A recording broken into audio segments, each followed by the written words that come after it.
Welcome to Harvest News, your trusted source for the latest updates from the field of agriculture. Myself, Pragya Pandey, from Institute of Agriculture Science, Banaras Hindu University, BSc third year student with ID number 115. I am joined with my co-anchor Dhanraj Kumar, ID number 068. We will bring together the latest information, trends, insights and knowledge from the agricultural landscape. Here we are to bring the knowledge from the book to the field and from data to the reality. So let's start with the today's top story. Welcome to the world of pearl farming, where the treasures of oceans are cultivated with care and precision. Pearl farming is an ancient practice that has become a modern industry combining modern techniques and ancient technologies. So let's meet with our pearl farmer and the pearl cultivation techniques. So we together learn the pearl cultivation technique.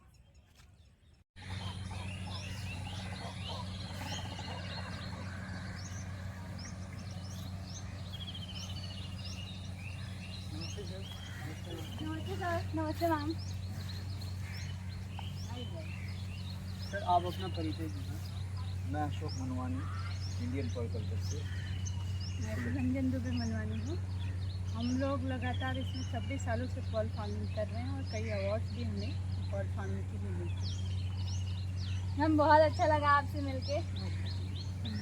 Sir, हम भी जानना चाहेंगे Perl farming करते कैसे हैं और इसे क्या क्या बेसिकली फ़ायदे हैं। पर्ल फार्मिंग करने के लिए हमारे गांव में जो सीप मिलते हैं आपने देखे होंगे। किसानों को ये पता है कि ये सीप कहाँ मिलते हैं। हर गांव में लगभग पाए जाते हैं भारत में। इन्हीं सीपियों में हम लोग न्यूक्लियस डालते हैं। सर, ये न्यूक्लियस किस चीज़ का बना होता है? कैल्शियम कार्बोनेट का बना रहता है और इसे हम इसको इंसर्ट करते हैं और इसमें 1 से 2 साल इसके अंदर पानी के अंदर रखते हैं, तालाबों में, जिस तरह आप देख रहे हैं। मछली के साथ मोती पालन, और उसमें हम 2 साल के बाद इसमें से जो मोती निकलता है, इस तरह से जो डिज़ाइन आपने डाला होगा वैसे ही आपको निकलेगा। ये पहले आपको इस तरीके से मिलेगा शेल के अंदर, फिर आपको इसको मशीन से काट के इस तरीके से आप इसी में देखेंगे तो अलग अलग शाइन है। देखिए, सबका किसी का सेम नहीं है, तो शेल के ऊपर डिपेंड करता है कि उसका कलर कैसे आएगा, लस्टर कैसे आएगा। और इसी को जिंदा सीप को ही हम खोल के बिना मारे देख सकते हैं कि उसका प्रोग्रेस कितना हुआ है। ये किसी ने नहीं किया, क्योंकि सभी लोग मार के प्रोग्रेस निकाल रहे हैं, लेकिन हमने ये इनोवेट कर दिया और निकाल दिया कि बिना मारे आप देख सकते हो कि सीप में कैसा पर्ल है। और ये देखिए, गोनाड वाला है, राउंड राइस पर्ल, ये आपको बहुत नेचुरली मिलेंगे सीप में। जब भी आप ऑपरेशन करोगे या देखोगे तो आपको सीप में ही मिल जाएंगे, तो आपको उसका भी फायदा है। मैम, कभी कभी तो ऐसा भी होता होगा कि आपने डाला है न्यूक्लियस लेकिन पर्ल बना ही नहीं। हाँ, कभी कभी ऐसा होता है, क्योंकि वो मसल्स रिजेक्ट कर देता है। अगर हमने सही तरीके से उसको नहीं रखा है ऑपरेशन के बाद, उसको कहा जाता है कि देखो ऑपरेशन के बाद ऐसे रखा जाता है, लेकिन ये नेचुरल, ये जीव है, ये खुद ही पलट जाता है। तो हमको चेक करते रहना कि कहीं पलटा तो नहीं है, और फिर आप इसको फिर से सीधा कर दीजिए। सर, अभी इसकी उत्तर प्रदेश में क्या संभावनाएं हैं? उत्तर प्रदेश में हमारे को 2011 से लेकर 2024 14 साल हो गए हैं। हमने लगातार इसकी जो सीपियाँ हैं उसका अध्ययन किया, और 1 साल से 3 साल करीबन इसमें समय लग रहा है। जो हम अभी देख रहे हैं कि बनारस हिंदू यूनिवर्सिटी में जो हमारा प्रोजेक्ट चल रहा है, 3 साल में मोती आया है। ये अध्ययन जो है लगातार हम करते रहते हैं। हमारा काम ही रिसर्च का है।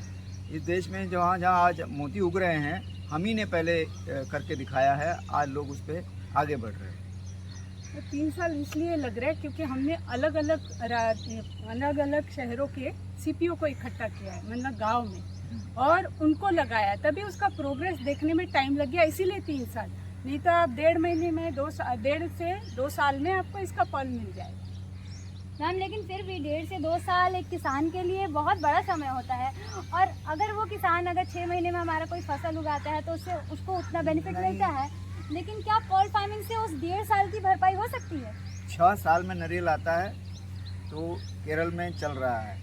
तो हम लोग अगर इसे 1.5-2 साल हो गया तो हम इसे करते रहें, जैसे हमने अभी बोया, और आगे आने वाले दिनों में उसको रोज़ मोती मिलेगा। अभी आपको यहाँ से अगर समय हो तो मेरे मोती वहाँ निकल के कटिंग हो रहे हैं, तो ये हमारे रोज़ मोती निकल रहे हैं। अब हम आने वाले दिनों में मोती निकालते रहेंगे। 1.5 साल का जो बीता हुआ समय निकल गया, अब हमारे अच्छे दिन आ गए, जैसे अभी मोती अभी कंटिन्यू रोज मतलब निकालते हैं। एक बार समय लग रहा है लेकिन आपको उसके बाद मुनाफा बड़ा हाँ, मिलेगा। हाँ, रोज पॉल आ रहे हैं। किसी भी आपके किसान जो है हमारे, कोई भी फसल आप करिए उसमें फसल रोज नहीं आती, लेकिन हमारे मोती अभी रोज आते हैं। बिल्कुल सर, ये जैसे आपके बातों से लग रहा है काफ़ी इंटरेस्टिंग है और काफ़ी फ़ायदेमंद भी है। लेकिन सर मेरा एक ये क्वेश्चन था आपसे कि इतना फ़ायदेमंद और आसान होने के बावजूद भी हमारे जो छोटे तबके के किसान हैं आज भी चावल और गेहूँ पे ही आश्रित हैं, वो पर्ल फार्मिंग को क्यों नहीं अपना रहे हैं? इसमें एक्सपर्टीज़ की कमी है, यानी हमारे देश में जो है इसके ज्ञान को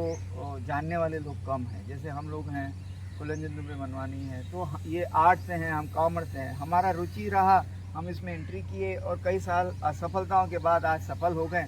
और इसमें हमने जो स्टडीज़ की ना, वो स्टडीज़ लोग करना नहीं चाहते हैं कॉपी पेस्ट करें, बस ऐसा होता है। अभी हम एक सीट में 4 मोती उगाते हैं, लोग अभी नहीं उगा रहे। अब हम उनको बताएंगे तो वो 4 ही उगाएंगे। पर हार्ड वर्क नहीं करना चाहते हैं, इसमें मेहनत लगती है, पैशन लगता है। अभी चावल गेहूँ में भी देख लो तो लोग बटाई पे डालो, खुद नहीं करते। तो ये जब इसमें किसी भी काम में आप पैशनेटली करोगे तो उसमें आपको सक्सेस मिलना ही है, इसमें आप पीछे नहीं रह सकते। मैम अगर देखा जाए तो ये बहुत ही फायदेमंद है, लेकिन फिर भी अभी बहुत सारे लोग हैं, बहुत सारे ऐसे किसान के तबके हैं जो कि बहुत ही हार्ड वर्किंग हैं और जो कि करना चाहते हैं कुछ अच्छा, लेकिन वो कर ही नहीं पा रहे। उनको इनफैक्ट ये पता भी नहीं है। कुछ ऐसे भी किसान हमारे यहाँ हैं जिनको पर्ल फार्मिंग के बारे में पता ही नहीं है। तो क्या आपके लिए इसके लिए कोई आशाएं हैं सरकार से? हाँ, इसका अवेयरनेस क्रिएट करना चाहिए, उनमें जागरूकता लाई जाएगी तो जितना किसान को फ़ायदा है उतना किसी को और नहीं है, क्योंकि ये पर्ल फार्मिंग और मछली फार्मिंग के साथ कर सकता है। और दूसरा इसमें वैल्यू एडिशन ये है कि हम लोग जब सीप मर जाती है उसके हैंडीक्राफ्ट बना रहे हैं, वो कोई नहीं कर रहा भारत में। वही रोज़गार का अवसर बनेगा गांव वालों के लिए। दिया बन जाएगा, जो ये नकली दिए बेचे जा रहे हैं, आर्टिफिशियल चाइना जापान से आ रहा है, वही हम लोग सीप के दिए बना के गांव-गांव में सीप का दिया जलेगा। सोचो कितना प्रकाश होगा, और वो नेचुरल दिया है, उससे आपका पॉल्यूशन भी नहीं होगा। वहीं चाइना जापान का दिया अगर आप जलाते हैं तो उससे प्रदूषण फैलेगा, हमारा नहीं। मैम हम लोगों को पता है कि हमारे लिए सबसे बेसिक चीज़ जो है फूड और हमारा लाइवलीहुड, जो पैसे के बिना संभव नहीं है। तो हम आपसे एक बात ये जानना चाहेंगे कि इसके मार्केटिंग के बारे में, कितने फ़ायदे होते हैं, कितने कॉस्ट आते हैं और इसका मार्केटिंग कैसे होता है इंडिया में, इसके क्या क्या स्कोप है? इसमें मार्केटिंग में देखिए ऐसा है, ये अभी प्रोडक्ट नया है तो मार्केट में अभी कम पैमाने पे आ रहा है। जैसे आप बनारस में जाइए तो अभी यहाँ पे भी कहीं मोती डिज़ाइन पर्ल नहीं दिखता, तो हमारे लिए इसमें मार्केट की संभावना बहुत ज़्यादा है। मार्केट के लिए हम लोग जो इसका प्रोडक्शन कॉस्ट आता है 50 से 100 रुपये के बीच में, अब मार्केट में है इसका 1100 से 3000 रुपये। तो हमें मार्केट के 2 ऑप्शन मिलते हैं, यहाँ खुद जाए, जैसे हम तो यहाँ फंसे रहते हैं, यहाँ तो खुद जाए या फिर ऑनलाइन के माध्यम से हम बेच सकते हैं। मार्केट बहुत बड़ा है, 26,000 करोड़ डॉलर के पर्ल्स विदेशों से प्रतिवर्ष आते हैं, प्रतिवर्ष चाइना जापान से आ रहे हैं। हमारे देश में सीपियाँ हैं, लेकिन हम लोग क्या, हमें पता ही नहीं। जैसे आपके माध्यम से लोग समझेंगे कि पर्ल फार्मिंग कहाँ है। बनारस हिंदू यूनिवर्सिटी में ये फार्म हमें दिया गया है, हमें फंड भी दिया गया है। क्यों? क्योंकि आप रिसर्च करें, देश को जागरूक करें, किसानों को बताएं। तो ये उसी के लिए प्रोजेक्ट है, लेकिन ये लोगों को पता क्यों नहीं? क्योंकि लोगों तक ये न्यूज़ जाएगी तब ये लोग इसको समझेंगे कि यहाँ फार्म है, लोग देखने आएंगे। ये पर्ल फार्म है, ये इंडिया का ऐसा पर्ल फार्म है, इसको हम पर्ल टूरिज़्म कहते हैं। कई लोग आते हैं देशों से, विदेशों से, ये पर्ल टूरिज़्म देखने। जैसे नया है, ये कैसे होता है, वो देखने लोग आ रहे हैं, और उसके लिए हमें कुछ ना कुछ पे भी करके जाते हैं, जिससे हमारा घर चलता है। ये टूल्स भी देखिए, ये टूल्स भी नहीं थे, ये भी एक अभाव का तरीका था, क्योंकि टूल्स ही नहीं थे। फॉरेनर्स के टूल्स थे जो बड़े सिप के लिए होते हैं। फॉरेन में अगर आप सिप देखेंगे तो बड़े बड़े मिलते हैं, हमारे सिप छोटे हैं, तो उनके हिसाब से टूल्स ही नहीं बनाए गए थे। तो इसको हमने ये इन सिप के लिए ऐसे छोटे छोटे टूल्स बनाए, जिससे हम उसको बहुत आसानी से खोल सकते हैं। अभी आप लोग आए तो देख रहे थे कि सर ऑपरेशन कर रहे थे, तो यही चीज़ बनाएगा। और उनके टूल्स इतने बड़े थे कि जब आप सिप को डालोगे और पकड़ की तरह होता था, जैसे ही आप दबाओगे सिप का एडेप्टर मसल टूट जाएगा, तो नुकसान होता था। तो उसी का ये हमने देखो सॉल्यूशन निकाला, टूल्स निकाल दिए। न्यूक्लियस हमने खुद पहले बनाए और फिर इसको मार्केट में किसी ने, हमारे ही स्टूडेंट ने अडॉप्ट किया है, अब उसी से सभी लोग खरीदते हैं। ये फ़ायदा स्टूडेंट को भी हुआ, कोई मार्केट में टूल्स बेच रहा है, कोई मार्केट में न्यूक्लियस बेच रहा है, कोई शेल बेच रहा है, और कोई पर्ल बेच रहा है, कोई जाली बेच रहा है। रोज़गार के अवसर आप देखो, महिलाओं को आप जाली बनाने के लिए दे सकते हैं। हैंडीक्राफ्ट बनाने के लिए दे सकते हो। बहुत सारे अवसर है इसमें अगर नाम किया जाए तो। नाम इसके कुछ न्यूट्रिशनल एस्पेक्ट्स भी है क्या? हाँ जी, ये ये तो मेन इसका जो आपको बताया ही नहीं कि इसके फायदे क्या हैं। ये जिस गांव में आप इसको रखोगे आपका पानी साफ करके देगा, वहाँ का पानी आदमी पी सकता है। ये फिल्टर फीडर है। हाँ, तो ये जहाँ रहेगा उधर इसको पानी वाटर कंजर्वेशन के थ्रू भी हम यूज़ कर सकते हैं। ये मछलियों का खाना भी बन सकता है। इसको इवन ह्यूमन्स खाते हैं। अगर आपके बोन्स में कोई प्रॉब्लम है या आपको जख्म हो गया है, जल्दी नहीं भर रहा है, तो इसका मीट अगर आप खाते हो तो वो बहुत जल्दी भरता है। लेकिन इसमें एक है कि ईडेबल मसल्स अलग होता है और ये पॉल फार्मिंग का अलग होता है, इतना ही डिफरेंस है। बाकी ये ईडेबल भी है। मैम वो एडिबल मसल्स जो होते हैं वो फ्रेश वाटर में पाए जाते हैं या मरीन वाटर में? दोनों में होते हैं। दोनों।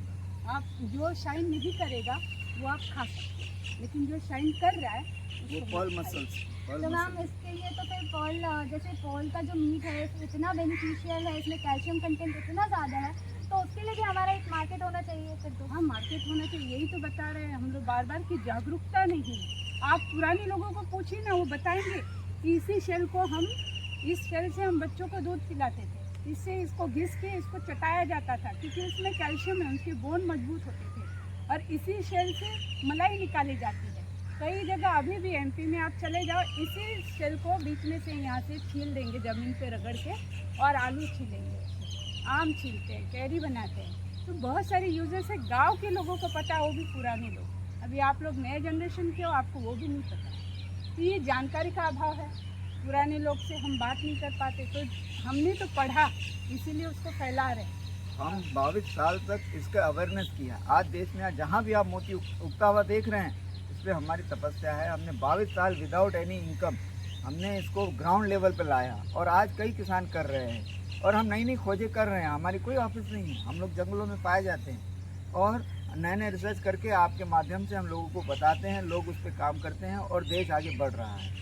और देखिए, हमको जो दिक्कतें आई वो किसान को नहीं आई, क्योंकि हमने नीचे से लेके नीचे के स्तर से लेके ऊपर तक किसान के लिए पूरा क्लियर कर दिया। मार्केट भी क्लियर है, पहले मार्केट नहीं था। आज आप जाइए ऑनलाइन, अमेजोन है, फ्लिपकार्ट है, गूगल पे डाल दीजिए, आपका प्रोडक्ट ऐसे ही दिखेगा। ये सबसे फ़ायदा है कि अब अगर किसान करता है तो उसको वो दिक्कतें नहीं आएगी जो हमें 26 साल में 13 साल के दौर में हमें आई थी, उनको नहीं। बहुत बहुत धन्यवाद मैम, आपसे मिलकर बहुत अच्छा लगा। और हम चाहेंगे कि ये अवेयरनेस प्रोग्राम हम भी कभी कभी इनिशिएट किया करें, और छोटे स्तर पे ही सही लेकिन लोगों को अवेयर किया करें। बहुत बहुत धन्यवाद मैम, बहुत बहुत धन्यवाद सर।